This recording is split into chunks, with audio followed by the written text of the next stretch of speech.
मग एकुदी महादाईसी पुसिले जी जी श्रीकृष्ण चक्रवर्ती धेनु खर व्योम कैसे वधिले. सर्वज्ञ म्हणितेले एक वेळ कंसे श्रीकृष्ण चक्रवर्तीच्या घाता लागी धेनुकासूर पाठवला. तो वृंदावनासी आला तव श्रीकृष्ण चक्रवर्ती खांडवनी खेळूत सती.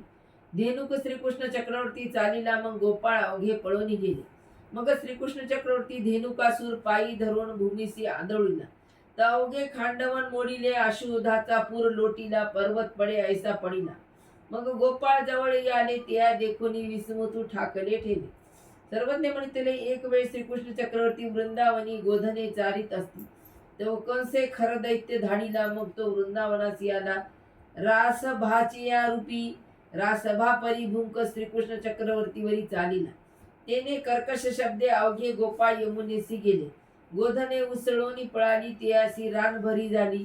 वृंदावनी पक्षी अवघे त्याच्या शब्दे भूमीवर पडिले. ऐसा भुंक श्रीकृष्ण चक्रवर्तीवरी चालिला.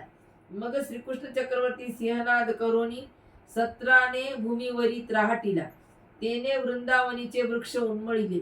मग केतुआ एका वेळा गोपाळ सावध होनी श्रीकृष्ण चक्रवर्ती जवळी आले त्यासी विस्मो झाला. सर्वज्ञ म्हणितले एक वेळ श्रीकृष्ण चक्रवर्ती वृंदावनी गोधने सहित असती. तो कंसे व्यम दैत्य धाडीला. तो वृंदावनासी आला. तेने विशाळ ताळरूप धरिले गगन मार्गे चालिला. त्याचिया छाया अवघा वृंदावनी अंधकार पडिला. काळवखे झाली गोपाळ म्हणू लागी नले श्रीकृष्ण चक्रवर्ती म्हणितले तुम्ही यमुनेच्या वाळवंटी गोधने नेऊन उगेची जाऊन बसा. मग ते अवघे तेथ गेले बैसले. तब व्योमासुरे आपुलेनी देह अवघे वृंदावन धडपले. तेने कडकडा वृक्ष मळो लागले. प्रलय काळीच्या मेघू गरजे ऐसा गरजो लागिला. त्याच्या दाडाचा प्रकाश तो जैसा विजाचा लखलखाट. गोपाळ गोधने भिवून यमुने माझी दडाली. गोपाळ म्हणती आकाश पडो पाताळे. मग श्रीकृष्ण चक्रवर्ती दीर्घ मूर्ती वाढविली. व्योमू कंठी धरुनी उचिलिला. मग श्रीकरे वृंदावना बाहेरी टाकीला. तो उताना पडिला. मग श्रीकृष्ण चक्रवर्ती तयाच्या वक्षस्थळावरी बैसोनी त्या ते मुष्टी घाते हानिले. मग उलथलिले भूमीसी घासिला. श्री चरणवेरी भूमीवरी दडपिला. रुधिराचा पूर लोटीला. ऐसा भूमासूर घतेला. मग अवघे गोपाळ श्रीकृष्ण चक्रवर्ती जवळी आले.